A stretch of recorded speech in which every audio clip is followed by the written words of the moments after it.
Subject ఏంటి అంటే పిలుపు, దేవుని పిలుపు. నిన్ను నేను పేరు పెట్టి పిలుస్తున్నాను, నీవు నా సొత్తు అని అన్నాడు. ఇవాళ మనం చదువుతున్న వాక్యం అదే కదా. అసలు ఈ పిలుపు ఏంటి? ఎవరినైనా పిలిచిన వారు బైబిల్లో ఉన్నారా? మీకు తెలిసిన వాళ్ళు ఎవరు చెప్పండి. బైబిల్లో అబ్రహాముని పిలిచాడు. Very good. ఇంకా మోషే. ఓకే. ఇంకా దావీదు గారు. సౌలుని పిలిచి పౌలుగా మార్చాడు. ఓకే. దావీదుని, దానియేలు, ఇంకా అందరినీ పిలిపించుకున్నాడు. అవునా? అయితే ఈ పిలుపులో చాలా రకాలు ఉన్నాయంట, ఒకటి రెండు కాదు. మీకు తెలిసిన పిలుపులు ఏమైనా ఉన్నాయా? ఎనీవన్? పిలుపుల్లో చాలా రకాలు ఉన్నాయి. 1 2 3 4 ఒక 7 రకాలైన పిలుపులు ఉన్నాయి. మీకు తెలిసిన పిలుపులు ఏమైనా ఉన్నాయా? ప్రేమతో పిలుస్తారు. సరే. ఇంకా సేవకై పిలుస్తారు. ఇంకా సరే చదువుతున్నాము. ఫస్ట్గా రక్షణ అనే పిలుపు. దేవుడు రక్షణ అనే పిలుపు పిలుస్తాడంట. మీరు మారు మనస్సు పొంది బాప్తీసం తీసుకోలేనని అరణ్యంలో ఎవరి చేత చెప్పాడు దేవుడు? బాప్తీసం ఇచ్చి యోహాను కేకలు వేస్తూ అరిచాడంట. అంటే ఏంటిది? రక్షణ. రోమా 8:28 చదువుతున్నాము. రోమా 8:28. దేవుని ప్రేమించు వారికి అనగా ఆయన సంకల్పము చొప్పున పిలువబడిన వారికి మేలు కలుగుటకై సమస్తమును సమకూడి జరుగుచున్నవని ఎరుగుదుము. ఎందుకనగా తన కుమారుడు అనేక సహోదరులలో జ్యేష్ఠుడగునట్లు దేవుడు ఎవరిని ముందు ఎరిగెనో వారు తన కుమారునితో సారూప్యము గలవారవుటకు వారిని ముందుగా నిర్ణయించెను. మరియు ఎవరిని ముందుగా నిర్ణయించెనో వారిని పిలిచెను. ఎవరిని పిలిచెనో వారిని నీతిమంతులుగా తీర్చెను. ఎవరిని నీతిమంతులుగా తీర్చెనో వారిని మహిమపరచెను. ఈ కాంటెక్స్ట్ మీకు అర్థమైంది ఏంటి? దేవుడు ముందుగా కొంతమందిని సెలెక్ట్ చేసుకున్నాడంట, నిర్ణయించుకున్నాడంట. పలానా వారిని నేను పిలవాలి అని. ఎవరినైతే నిర్ణయించుకున్నాడో ఆ నిర్ణయం దగ్గర దేవుడు ఆగిపోలేదు. ఏం చేశాడు? వారిని పిలిచాడంట. ఎవరినైతే పిలుచుకున్నాడో వారిని నీతిమంతులుగా మార్చాడంట. నీతిమంతులు అంటే ఏంటి? నీతిని అనుసరించి నడిచేవాళ్ళు, అంటే న్యాయాన్ని అనుసరించి నడిచేవాళ్ళు. మనం నీతిమంతులమా అనీతిమంతులమా? నీతిమంతులమా? కోపం అంటే నువ్వు నీతిమంతులు అవుతావా? నరుని కోపము దేవుని నీతిని నెరవేర్చదు. అంటే నువ్వు పిలువబడ్డావేమో, పిలుపు దగ్గర నువ్వు ఆగిపోవద్దు. దేవుని నిర్ణయించాడు, నిన్ను పిలుచుకున్నాడు. నిన్ను నెక్స్ట్ స్టెప్ ఏంటంటే నీతిమంతురాలుగా దేవుడు నిన్ను మారుస్తాడు. ఈ నీతిమంతులుగా మార్చిన తర్వాత దేవుడు ఏం చేస్తాడంట?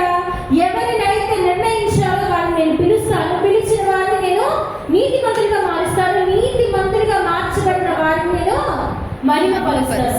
అంటే ఈ పిలుపు వల్ల నీకు ఏం కలుగుతుంది? మహిమ అంటే ఘనత, గొప్ప పేరును కలుగజేయవాడు ఆయనే. నిన్ను పేరు పెట్టి పిలుస్తున్నాడు. యోసిమోను నేను పేరు పెట్టి పిలుస్తున్నా, కుమారుని నేను పేరు పెట్టి పిలుస్తున్నా, ప్రవీణ్ని నేను పేరు పెట్టి పిలుస్తున్నా, నవ్యాన్ని నేను పేరు పెట్టి, ప్రతి ఒక్కరిని ఇక్కడున్న ప్రతి ఒక్కరిని దేవుడు పేరు పెట్టి పిలుస్తున్నాడు. అయితే ఎందుకు పిలుస్తున్నాడు అంటే ఆయన నిర్ణయంలో నువ్వు ఉన్నావు. మనకెంత భాగ్యమో కదా. ఆయన నిర్ణయంలో మనం ఉన్నామంటే మనకి ఎంత భాగ్యం. అది ఎంతో మందికి ఇది లేదు, అవునా? అయితే దేవుడు నీ పట్ల ఒక పిలుపును నిర్ణయించుకుని ఉన్నాడు. ఈ పిలుపుని నువ్వు నిర్లక్ష్యం చేయకూడదు. 1 Thessalonians 5:23 ఒకటో తెస్సలోనిక 5:23. సమాధానకర్తయగు దేవుడే సమాధానకర్తయగు దేవుడే మిమ్మును సంపూర్ణముగా మిమ్మల్ని సంపూర్ణముగా పరిశుద్ధపరచునుగాక. పరిశుద్ధపరచునుగాక. మీ ఆత్మయు జీవమును శరీరమును మన ప్రభువైన యేసుక్రీస్తు రాకడయందు నిందారహితముగాను సంపూర్ణముగాను ఉండునట్లు కాపాడబడునుగాక. మిమ్మును పిలుచువాడు నమ్మకమైన వాడు గనుక అలాగు చేయును. అంటే నువ్వు నీతిమంతుడిగా మార్చబడటంతో ఈ ప్రాసెస్ ఆగిపోలేదు. నువ్వు సంపూర్ణంగా తీర్చబడతావు. అంటే చిన్న చేంజ్ కాదు, మొత్తంగా కంప్లీట్గా సంపూర్ణంగా ఆయన మనల్ని పరిశుద్ధులకి పిలిచాడంట. ఎందుకు పిలిచాడు? పరిశుద్ధులకి మీరు పిలువబెడతారు కాబట్టి మిమ్మల్ని సంపూర్ణంగా పరిశుద్ధంగా మార్చేవాడు ఎవరు? ఆయన. మిందారహితంగా ఉంచుతాడంట. మన శరీరాన్ని ఆయన పరిపూర్ణ పరిశుద్ధతలోకి నడిపిస్తాడంట. అంటే నీ బలాన్ని బేస్ చేసుకొని కాదు, నీ శక్తిని బేస్ చేసుకొని కాదు, కానీ ఆయన ఆత్మ ద్వారా నిన్ను రక్షణ అనే మారు మనసులోనికి నడిపిస్తాడు. అంటే ఇదేంటి అంటే రక్షణ అనే పిలుపు. ఇప్పటి వరకు నీ బ్రతుకు ఎలా ఉందో నాకు తెలియదు, నీ జీవితం ఎలా ఉందో నాకు తెలియదు. నీకు కావాల్సింది ఏంటి? మారు మనస్సు. మనస్సు మారి నూతన అవుతాయే రక్షణ. నువ్వు మొత్తం పైకి మంచిగా కనిపించి నీ లోపల మనస్సు మారకపోతే అది వ్యర్థం. అని దేనికి పనికిరాదు. ఒకడు లోకమంతా సంపాదించి తన ఆత్మను తాను కోల్పోతే ఎవరికి ప్రయోజనం? అవునా? మనకేమైనా ప్రయోజనమా? నీకేమైనా ప్రయోజనమా? దేవుడికి ప్రయోజనం ఏముంది? నువ్వు అంతా సంపాదించుకొని, ఆస్తులు సంపాదించుకొని, లేకపోతే గొప్ప పేరు ఈ లోపల సంపాదించుకున్న పేరు ఆస్తులు ఏమైనప్పటికీ నీ ఆత్మ నువ్వు కోల్పోతే నీకేమి ప్రయోజనం? దేవుడి రోజు నీకు చెప్తున్నాడు, ఇక్కడ ఎవరైనా రక్షణ అనే మాటను నిర్లక్ష్యం చేస్తే రక్షణ అనే పిలుపుకి నువ్వు లోపడాల్సింది. లోపడకపోతే మరి నిశ్చయముగా నువ్వు నాశనం అవుతావు, మరి నిశ్చయముగా నువ్వు శపితం అవుతావు, మరి నిశ్చయముగా నీ మీదకి శాపము దిగి వస్తుంది. కాబట్టి ఈ రక్షణలోనికి నువ్వు రావాలి. దేవుని రక్షణ ఎక్కడుందంటే ఓడ లోపల ఉంది. అందుకనే నోవాహు కుటుంబం రక్షింపబడింది. దేవుని మాట వినడానికి ప్రజలు ఏమైపోయారు? జలప్రలయంలో తినుచు త్రాగుచు వాళ్ళ సంతోషాలు చూసుకుని నశించిపోయారట. కాబట్టి ఈ రక్షణ అనే ఓడలోకి నువ్వు రాకపోతే నువ్వు కూడా తిరుగు లేకుండా నశించిపోతావు. కాబట్టి మనం రక్షణ అనే పిలుపు మనకి అవసరమైనది. నెక్స్ట్ సేవా పిలుపు. ఏంటిది? సేవా పిలుపు. ఈ సేవా పిలుపు అంటే ఏంటి? సేవ అంటే ఏంటి? సేవ అంటే ఏంటి? ఆయన పరిచర్యలో పాలు భాగస్తులు.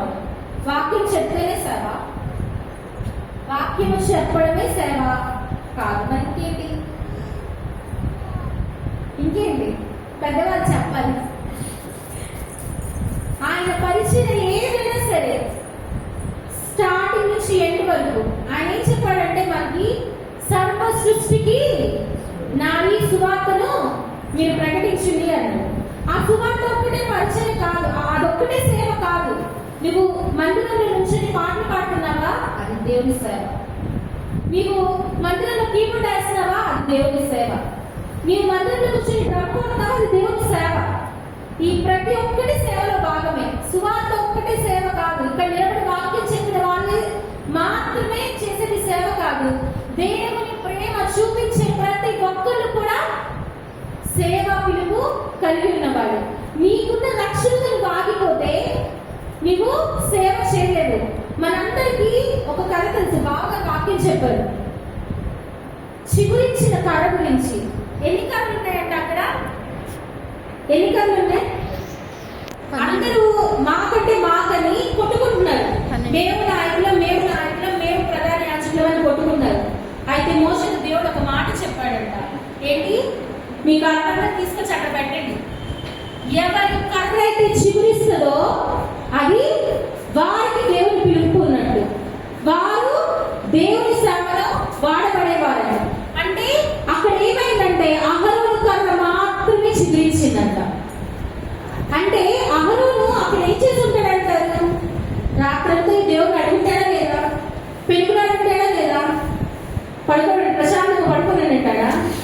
లేదు. అయ్యా మోషే నత్తివాడైన మోషే నువ్వు వాడుకున్నావు, నాయకుడిగా నిలబెట్టావు, ఫరో ముందు మాట్లాడించావు, పెద్దల ముందు మాట్లాడించావు, అయినను నన్ను నేను తగ్గించుకుంటున్నాను. దేవుని దగ్గర అక్కడ పెరుగులాడాడు. ఆ రాత్రంతా దేవుడు ఆలోకి ప్రార్థన చేస్తున్నాడు. నేనైతే అనుకుంటున్నాను, ఎందుకంటే ఇక్కడతో మేము ఎంతో ప్రయాసపడ్డాను, నీ సేవకి నేను ఎంతో చేశాను, వెనకుండి నేను పెద్దవాడిని అని నేను ఎక్కడ నా ఇగో నేను చూపించలేదు, కానీ నేను వెనకుండి నీ సేవలో నేను పాలుభాగస్తున్నాను. ఒకసారి నన్ను జ్ఞాపకం చేసుకోమన్నప్పుడు దేవుడు ఏం చేశాడంట, అహరోను కర్ర మాత్రమే ఎండిపోయిన కర్ర చిగురించిందంట. చిగురించడమే కాదని పూలు పూసింది. పూలు పూసింది తర్వాత ఏమైంది, ఫలించింది. మనము కూడా రక్షణ అనే వరంలోకి అడుగు పెట్టిన తర్వాత, రక్షణ అనే పిలుపులోకి అడుగు పెట్టిన తర్వాత రక్షణకు మనము ఆగిపోకూడదు. ఎక్కడికి రావాలి? నెక్స్ట్ మనం ముందుంచబడింది ఏంటి? సేవ. దేవుడు అంటాడు కదా, నేను సేవ చేయించుకుంటే రాలేదు కానీ సేవ చేయడానికి వచ్చా. అందుకని మనము దాసులు మనం పిలువబడడం లేదు. మామూలుగా ఆయన మనకి యజమానుడు, మనం దాసులు, అవునా? కానీ దేవుడు మనల్ని నువ్వు దాసులు అని పిలవట్లేదు, మీరు నా స్నేహితులు అంటున్నారు.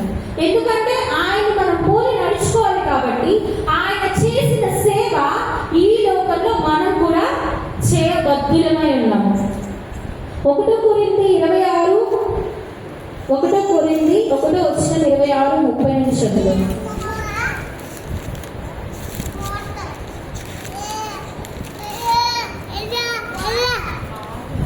1 కొరింథీ 1 సహోదరులారా మిమ్మును పిలిచిన పిలుపును చూడుడి.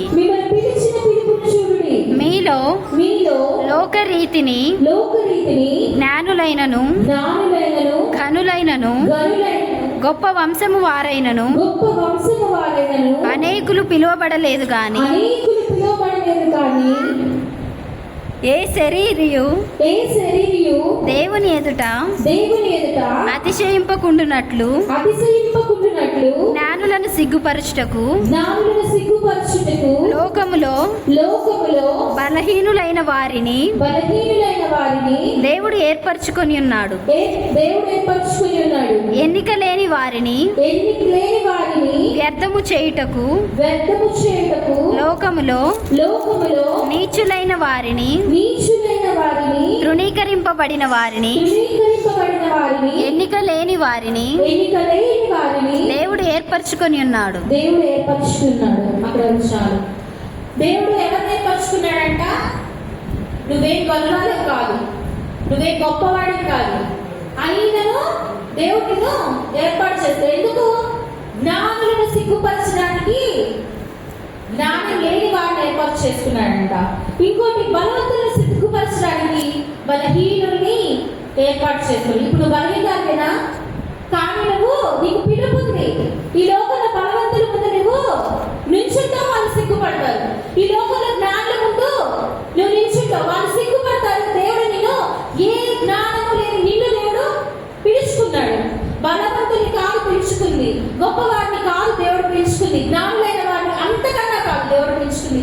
దేవుడు పిలుచుకుంది ఎవరంటే ఎన్నిక లేని వారిని మాత్రమే దేవుడు పిలుచుకున్నాడు. దేవుడు తెలుసులేమో, ఆకాశం నుంచి చూసినప్పుడు పాపంలో ఉన్న మనుషుని చూసి దేవుడు అనుకుంటాడు, పాపంలో వాడు ఇంతగా బాగా ఎందుకు పడ్డాడు, ఈయన ఇంతగా ఎంజాయ్ చేస్తాడంటే పాపంలోని నాలోకి వస్తే, నా రక్షణలోకి నడిపింపబడితే, నా సేవలోకి ఈయన వస్తే ఈయన జీవితం ఎలా ఉంటుంది?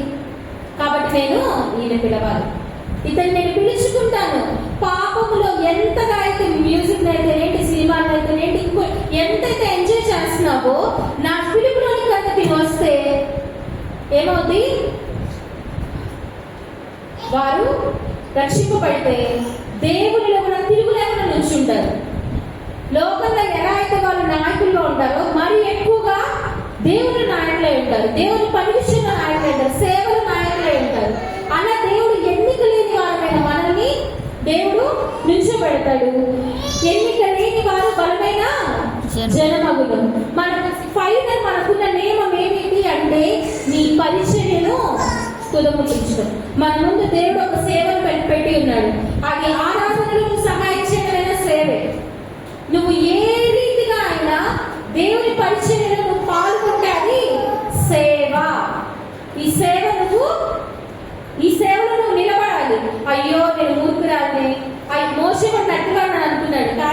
నాయకుడిగా నిలబడ్డాడు. అవునా? అబ్రాహాము తండ్రి ఇంటి నుంచి పిలిచి ఎలా చేశాడు? అబ్రహాముగా చేశాడు. He is the father of nations. అవునా కాదా? విశ్వాసులకు తండ్రి. అబ్రాహామును అబ్రహాముగా మార్చి విశ్వాసులకు తండ్రిగా నిలబెట్టాడు.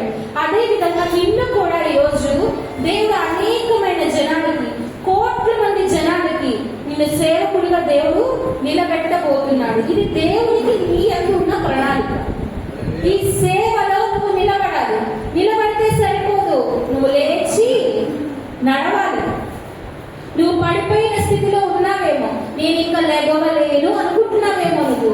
కానీ దేవుడు చెప్తున్నాడు కదా, నీ పరుపెట్టుకుని నడువు అన్నాడు. నువ్వున్న స్థితిలో నుంచి, నీ సమర్పణను గాలి పొందేసే స్థితిలో నుంచి నువ్వు లే. నీ బలము ధరించుకో. నా శక్తి నేను అనుగ్రహించిన కొలది నువ్వేకి నియమించబడ్డ పరుగు పందెంలో నువ్వు నిలబడు. నీ గురి ఎదుగు నువ్వు పరిగెత్తు. నా పరిచర్యను తుద పుట్టించు వరకు దీన్ని నువ్వు ఆపద్దు. ఆపడానికి వీల్లేదు.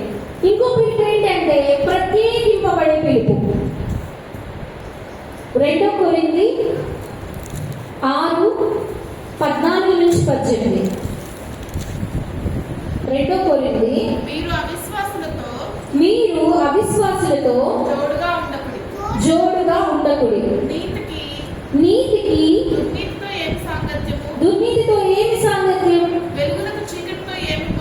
వెలుగునకు చీకటితో ఏమి పొత్తు? క్రీస్తునకు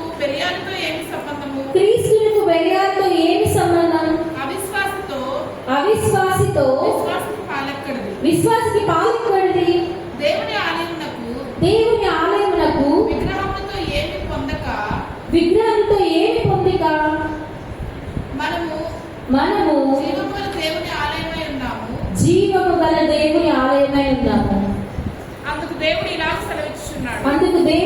సెలవిచ్చుచున్నాడు, నేను వారిలో నివసించి సంచరింతును. నేను వారికి దేవుడనై ఉందును. వారు నా ప్రజలై ఉందురు. కావున మీరు వారి మధ్య నుండి బయలువెడలి ప్రత్యేకముగా ఉండుడి. అపవిత్రమైన దానిని ముట్టకుడని ప్రభువు చెప్పుచున్నాడు. మరియు నేను మిమ్మల్ని చేర్చుకొందును. మీకు తండ్రినై ఉందును. మీరు నాకు కుమారులు కుమార్తెలై ఉందురు. చాలు. ఇక్కడ ఏంటి దేవుడు చెప్తున్నాడు? దేవుడు ఏర్పరచుకున్న తర్వాత, దేవుడు మిమ్మల్ని నియమించిన తర్వాత, దేవుడు మిమ్మల్ని పిలిచిన తర్వాత మీరు ప్రత్యేకించబడాలి. ఏంటి ప్రత్యేకత? అందరూ ఒక పక్కుండడు ప్రత్యేకత. జనాలందరిలో పాటు మీరందరూ వేరు, నేను వేరంత ప్రత్యేకత కాదు. ఏంటి ప్రత్యేకత అంటే, విశ్వాసికి అవిశ్వాసికి ఏంటి సంబంధం? విశ్వసించేవాడు కలవరపడ్డు. నీలో భయం ఉందంటే నువ్వు అవిశ్వాసివి. రక్షణ పొందిన అవిశ్వాసివి నువ్వు. అవునా? రక్షణలో ఉండి నువ్వు అవిశ్వాసంగా ఉన్నావు అంటే, ప్రత్యేకించబడలేదు అంటే నీ కొమ్మ చిగురించదు, నీ కాడు చిగురించదు, నీ వేరు నిశ్చయంగా నాశనం అయిపోద్ది. అది భూమిలో నుంచి బయటికి రాక మునిపే ఎండిపోద్ది. జాగ్రత్త. నువ్వు విశ్వాసికి అవిశ్వాసికి సంబంధం లేదు. క్రీస్తుకు బెలియాలతో సంబంధం లేదు. జ్ఞానులకు అజ్ఞానులతో సంబంధం లేదు. అవునా? చీకటికి వెలుగుతో సంబంధం లేదు. చీకటి ఏంటి? సాతాను, శోధకుడు, అబద్ధికుడు, హింసించేవాడు, దూషించేవాడు. కానీ మనం ఆయన వెలుగులో ఉన్నాము, ఆయన ప్రజలు మనము. నేను మట్టి లాంటి వాడినయ్యా, నేను పురుగు లాంటి వాడినయ్యా కనదు నువ్వెవరు? ఆయన కుమారుడివి, కుమార్తెవి. ఇకపై మీరు ఎవ్వరు అనడానికి వీల్లేదు. అయ్యో నాకు ఏ ఇది లేదు ప్రభువా, ఏ అర్హత లేదు. మీరు తగ్గించుకుంటే మంచిదే. కానీ దేవుడు నీకు చెప్పేది, నువ్వు నా కుమారుడివి, కుమార్తెవి. తండ్రి ఎలాగైతే తోడుంటాడో దేవుడు మనకి ఈరోజు అలా తోడుంటానని చెప్తున్నాడు. ఎప్పుడు అంటే నువ్వు ప్రత్యేకించబడాలి. దేవుని సేవలో కొనసాగుతున్నాను కదా, ఆయన వాక్యం చెప్తున్నాను కదా, ఆయన పరిచయం చేస్తాను కదా కాదు. నీలో ఒక ప్రత్యేకత ఉండాలి. ఏంటి ఆ ప్రత్యేకత అంటే, నువ్వు చీకటి సంబంధంగా ఉండడానికి లేదు. నువ్వు అవిశ్వాసంతో పాల్పంచుకోవడానికి లేదు. జరుగుతుందా జరిగింది. దేవుడు వాగ్దానం చేసిన వాడు నమ్మదగిన వాడు, నీతిమంతుడు కనుక తప్పక మన కార్యాలు నెరవేరుస్తాడు. నీ ఆశ నిరాశ కాలేదు. ఆయన నిన్ను పిలిచిన పిలుపు ఎలాంటిది? నిన్ను నశింప చేసేది కాదు, నిన్ను నిలబెట్టేది, నిన్ను పడగొట్టేది కాదు. కానీ నిన్ను ఆయన ఆత్మలో సంపూర్ణముగా నీతిమంతులుగా చేసి నిన్ను నిలబెట్టి అనేక మందికి వెలిగించి వాడిగా నిన్ను ఉంచుతుంది. జనరల్గా పిలుపు, దేవుని పిలుపు ఎలా మనం కనుగొనగలం? ఇది దేవుని పిలుపు, నేను దేవుని పిలుపులో ఉన్నాను అని మనం ఎలా అనుకుంటాం? ఎలా అనుకుంటాం? ఫస్ట్ ఆఫ్ ఆల్ మనందరికీ తెలిసింది వాక్యం. వాక్యం ద్వారా దేవుడు మాట్లాడతాడు. కాబట్టి ఏదైనా మీరు సర్వ సృష్టికి నా సువార్తను ప్రకటించు అనే మాట మీరు వింటే, ఓహో దేవుడు నన్ను చెప్పమంటాడు. పిలుపే, అవునా? నిన్ను జనాలకు ప్రవక్తగానే నియమించి ఉన్నాను. ఏంటిది? పిలుపు. నీ తల్లి గర్భంలో రూపింపబడక ముందే నేను ఎరిగి ఉన్నాను. ఏంటిది? పిలుపు. ఎంతమంది దేవుడు పిలిచాడు అంటే, కొంతమంది ఈ పిలుపు ఎలా ఉంటుందంటే అది వాక్యం ద్వారా అయి ఉండొచ్చు, ఒకటి. రెండు, దేవుని ప్రవక్తల ద్వారా, బోధకుల ద్వారా నేను పిలుస్తాడు. రెండు, మూడు, దేవుడే తన స్వరమును నీకు వినిపిస్తాడు. ఎలా? ప్రార్థన చేసినప్పుడు కావచ్చు, నువ్వు మామూలుగా ఉన్నప్పుడు కావచ్చు, దేవుడు తన స్వరమును నా గొర్రెలైతే నా స్వరాన్ని వింటాడు. మరి నువ్వు దేవుని గొర్రెలైతే ఆయన స్వరాన్ని వినగలుగుతున్నావా? ప్రశ్న. ఎంతమంది వినగలుగుతున్నారు? వినపడింది కానీ కొద్ది రోజులు ఆగలుగుతాను. తెలుసులే కానీ ఆయన కాలేదు, బట్ కానీ కొంచెం ఎంజాయ్ చేయాలి. ఈ ఎంజాయ్ చేశాక నేను అప్పుడు బాప్తిసం తీసుకున్నాను. మా పెద్దగా కూతురు బాప్తిసం తీసుకొచ్చి కదమ్మా అని పంపడితే, చిమ్మమ్మి నేను కొంచెం ఎంజాయ్ చేయాల్సి ఉన్నాయి, దేవుళ్ళకి వస్తే నేనేం చేయలేను కాబట్టి నేను కొంచెం ఎంజాయ్ చేశాక తీసుకున్నాను. ఈలోపు రాకడొస్తే ఏం చేస్తావు? పెద్దపడి గుంపులలో ఉంటావా? ఉండవు కదా. నువ్వు ఇక్కడే ఉంటావు. 7 ఏళ్ల కాలపు శ్రమ నువ్వు చూడాల్సి వస్తుంది. జాగ్రత్త. దేవుడు ఈ రోజు నిన్ను పిలుస్తున్నాడు. తన కళల ద్వారా అవ్వచ్చు, నీకున్న దర్శనం ద్వారా అవ్వచ్చు, లేకపోతే దేవుని సేవకుల ద్వారా అవ్వచ్చు, ప్రవక్తల ద్వారా అవ్వచ్చు, ఆయన వాక్యం ద్వారా అవ్వచ్చు, ఆయన తానే స్వయంగా తన స్వరాన్ని వినిపింపచేస్తాడు. వీటిలో ఏది ఒక్కటి నువ్వు కలిగినా కానీ నువ్వు పిలుపులో ఉన్నట్టు. ఈ పిలుపు నువ్వు నిర్లక్ష్యము చేయొద్దు.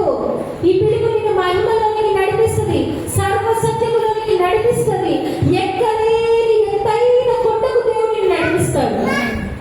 ఈ పిలుపు నిన్ను నశించుకొని మనం పాడతాం కదా, నీ పిలుపు వలన నేను నశించిపోలేదు, నీ ప్రేమ నన్ను విడువలేదు, నీ కృప కాచుట వలన జీవిస్తున్నాను, నీ ప్రేమకు సాటి లేదు. నశించుటకు ఎన్నడూ స్వేచ్ఛయున్నను, నశించుని పిలుపు నన్ను కాపాడెను. రోగము ఇంధన మధ్యలో నడిచెను, నన్ను తాకి సేవలు చేయును. నా ఆధారమా, ఆశ్రయమా,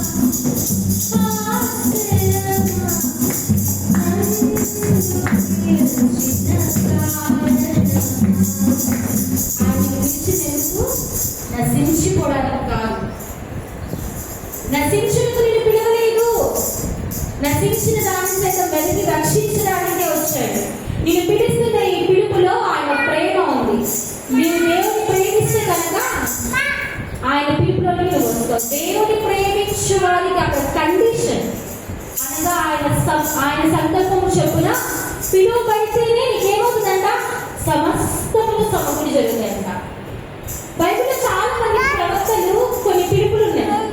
అవి ఎలా అంటే మొట్టమొదటిగా మోషే, అబ్రహాం కూడా ఉన్నాడు లేదా అంటే కొంతమంది చెప్తారు. మోషేని పిలిచినప్పుడు మోషే దేన్ని చూసి నమ్మాడు? పొలా. Very good. ఒకళ్ళని వెంటనే సంతోషం. మండు చుట్టని అగ్ని మండు చుట్టని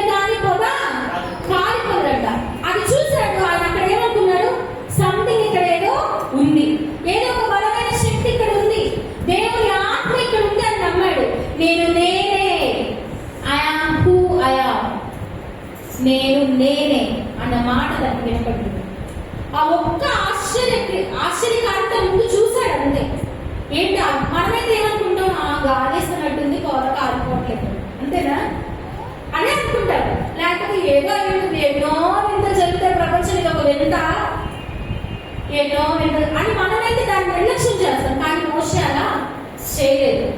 తన ప్రతి ఒక్కరిని విడిచిపెట్టి దేవుణ్ణి వెంబడించడానికి వచ్చాడు. నట్టి వాడైనప్పటికీ, నాలుగు మాత్రం కలవాడైనప్పటికీ దేవుని దగ్గర నిల్చుని ఒక నాయకుడిగా ఎన్ని ఆశ్చర్యకార్యాలు చేస్తున్నాడు కదా. మోషే ప్రసంగం చేశాడు అక్కడ, ప్రసంగం చేశాడా? మీరు ఇలా ఉండండి అలా ఉండండి చెప్పాడు, ఏం చెప్పలేదు. దేవుడు మాట చెప్తే తీసుకెళ్ళి అలానే చేశాడు.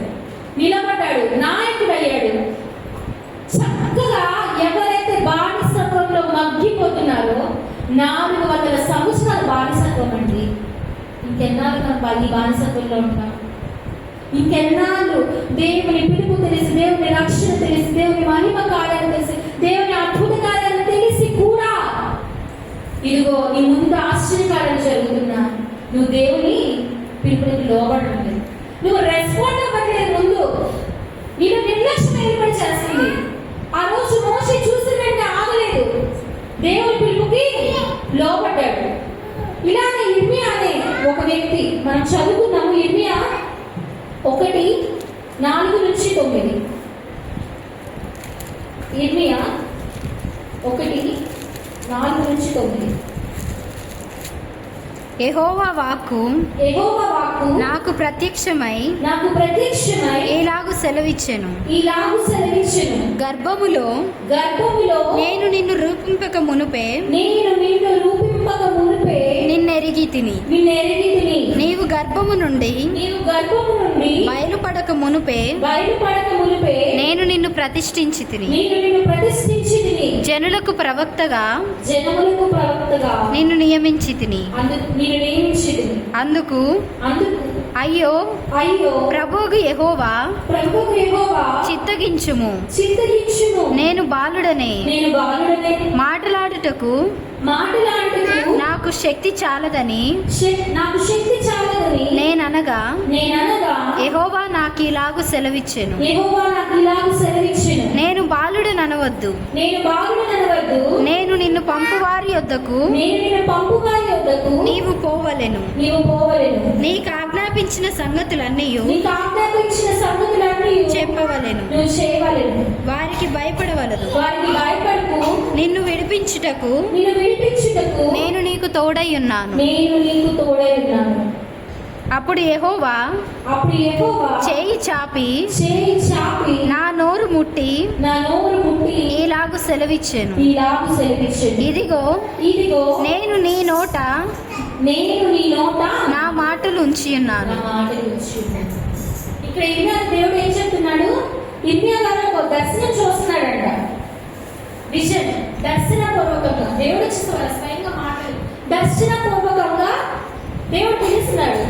అప్పుడు ఇర్మియా గారు అంటాడంట, ఏమని చెప్తున్నాడు? ఇదిగో నేను నీ గర్భంలో రూపింపబడక ముందు నేను ఎరిగి ఉన్నాను. జగదుత్పత్తికి ముందుగానే ఏర్పరచుకొని నన్ను పిలిచితివా. జగత్తు పునాది వేయబడక ముందే, ఇదిగో నీ తల్లిని ఎరగక మునిపే, నీ తల్లి గర్భంలో రూపింపబడక ముందే. అసలు జగత్తంతా స్టార్ట్ 5,000 సంవత్సరాలు అయిందా? దానికన్నా ముందు నుంచి దేవుడంట, నా ప్రియ కుమార్తెను నేను పిలుచుకోవాలి, నా ప్రియ కుమారుడు నేను. ఈ ఆలోచన దేవుడికి అప్పుడే ఉంది. అయితే ఇక్కడ ఏమీ ఏమన్నాడు? నేను బాలుడనే, నాకు మాటలు కూడా రావే, బాలుడనని నువ్వు అనద్దు. నేను ఇంకా దేవుడిలో అంతగా ఎదగలేదండి. దేవుడు పిలుపుంది కానీ నాకు అంత నడిపింపు లేదండి. నువ్వు అనద్దు, ఆ మాట అనడానికి వీలేదు. ఎందుకంటే నీ నోట వచ్చినది ఏంటి? నా మాట. ఒకవేళ నీకు అపవిత్రమైన పనులు ఉన్నాయా? యెహోషువతో దేవుడు అంటాడు కదా, నీ అపవిత్రమైన పెద్దలు నాకున్నాయ్యా, నన్ను ఏం చేయమంటావు అంటే అగ్ని వచ్చి కాల్చి ఏషియా అగ్ని వచ్చి తన నోటిని కాల్చి వేసినప్పుడు ఏమవుతుందంటే అపవిత్రమైన పనులు పవిత్రమైపోతాయంట. నువ్వు అనుకుంటావేమో నా నోట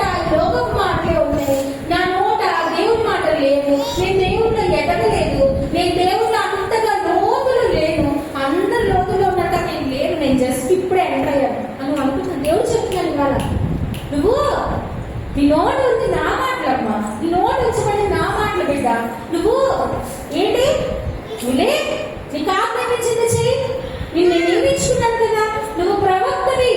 అందరూ ప్రవక్తలైతే విలువెవరు? అందరూ ప్రవక్తలైతే విలువెవరంటారు? ఈ లోకంలో అందరూ దేవుడు ఎరిగిన వారు కాదు, కొందరే దేవుడు ఎరిగినారు. కొంతమందిని రక్షణ వైపు పిలుచుకుంటే, కొంతమందిని సేవకు పిలుచుకుంటే, కొంతమందిని ప్రత్యేకించబడానికి పిలుచుకుంటే, కొంతమందిని కుమారులు కుమార్తెలు ఆడడానికి పిలుచుకుంటే, ఏ పిలుపులో మనం ఉన్నాం? వాటిలో ఒక్క పిలుపుని అనుకుందాం. నీలో ఈ పిలుపు ఉందని నువ్వు గర్వంగా చెప్పగలవా? ఓకే, నేనైతే చెప్పగలను. నాకు రక్షణ అనే పిలుపు ఉంది. చాలా. నీకు రక్షణ పనులకు వెళ్ళిపోతావా? No way. ఎవరైనా మాట చెప్పారంటే అది సుధర్పప్పు. నీకు రక్షణ, నీ రక్షణ పర్లోకానికి నడిపించింది అంటే అది తప్పు. నీ క్రియలే నీ విశ్వాసము మృతము. నువ్వు రక్షణ తీసుకొని నువ్వు దాన్ని క్రియలు చూపించుకోవడానికి నీకు వ్యర్థం కదా, అవునా? రాజులు ధనవంతులు, ఈ లోకంలో చాలా ధనవంతులు. కానీ రాజులు ఏమయ్యాడు? అబ్రహాము అనుకున్నాడు. ధనవంతుడు నరకంలో మగ్గిపోయాడు. నేను అంటే ఏంటంటే, ఇక్కడ నువ్వు పిలుపులో ఉండి రక్షణ అనే పిలుపుని చాలా నువ్వు అనుకుంటున్నావే.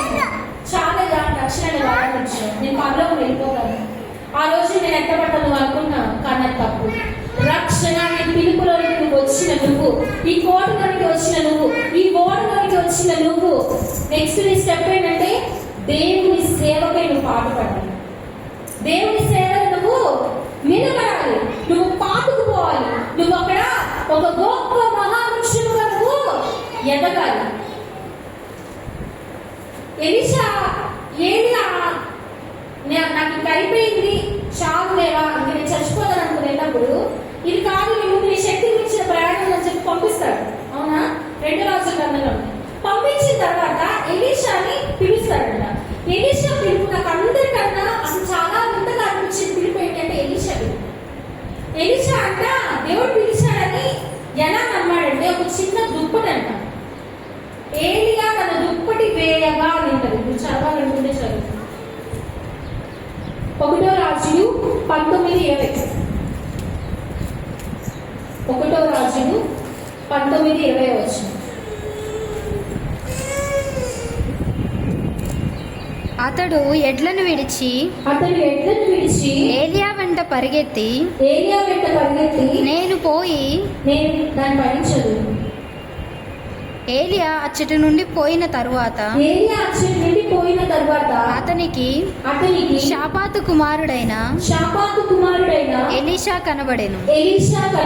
అతడు తన ముందరనున్న 12 అరకల ఎడ్ల చేత దుక్కి దున్నించుచు 12వ అరక తాను తోలుచుండెను. ఏలియా అతన్ని చేరబోయి తన దుప్పటి అతని మీద వేయగా అతడు ఎడ్లను విడిచి ఏలియా వెంట పరిగెత్తి నేను పోయి నా తల్లిదండ్రులను ముద్దు పెట్టుకొని తిరిగి వచ్చి అంటే ఇక్కడ ఏంటంటే దుప్పటి వేయడమే పిలుపుని నమ్మాడంట. ఈరోజు దుప్పటి కాదు, సువార్త వచ్చినా వినట్లేదు, ఏమొచ్చినా దేవుడు తాను స్వయంగా నేను ఎంచుకున్నాను, నేను నియమించాను, నేను ఎన్నుకున్నాను, నేను పిలిచానన్నా కూడా వస్తాను. నీ చెవులు మందమైపోయాను. నీ చెవులకి దేవుడి మనసు ఉన్నాను. దేవుడు నేను చాలా బాగున్నా అనుకుంటున్నావు అంతే. నువ్వు లేదు. దేవుడు నేను ఘనంగా జరిగిస్తానని అనుకుంటున్నావు, కానీ జరిగించట్లేదు. నీలో ఒక నిర్లక్ష్యపు ఆత్మ ఉంది. ఎలీషా ఎంత గొప్ప సంతానం అయితే ఒక దుప్పటి చూసి నమ్మాడంట, ఇది దేవుడిని పిలుపని. ఒక ప్రవక్త దుప్పటిని చూసి దుప్పటి వేయగానే ఓహో ఇది దేవుడిని పిలుస్తా, ఒక్క ఛాన్స్ ఇవ్వయా, ఒక్కసారి నేను నా తల్లిదండ్రుల్ని ముద్దు పెట్టుకొని నీ దగ్గరకు వచ్చేస్తాను, అలాగే చేయమన్నాడంట. చివరిసారిగా వెళ్ళాడంటే వాళ్ళ అమ్మ నాన్న ముద్దు పెట్టుకున్నాడంట, తిరిగి వచ్చేసాడంట. ఈ రోజు నీకున్న సిచ్యువేషన్స్ ని బట్టి, నీకున్న ఛాలెంజెస్ ని బట్టి, ప్రతి ఒక్కదాన్ని బట్టి నువ్వు కదలలేని స్థితిలో నువ్వు ఉన్నావేమో, పడిపోయిన స్థితిలో ఉన్నావేమో, అసలు నేను లెగలేని అంటున్నావేమో. దేవుడితో చెప్తున్నాడు, నువ్వు లే, నీ బలం గడించుకో, నువ్వు నిలబడు, నా రక్షణ అనే ఓడలోనికి నువ్వు రా. ఈ రక్షణ నీకు నిన్ను మేలు కలుగ చేస్తుంది, సర్వ సత్యములో నిన్ను నడిపిస్తుంది.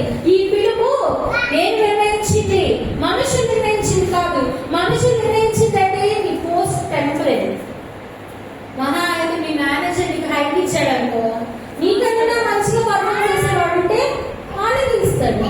అవునా?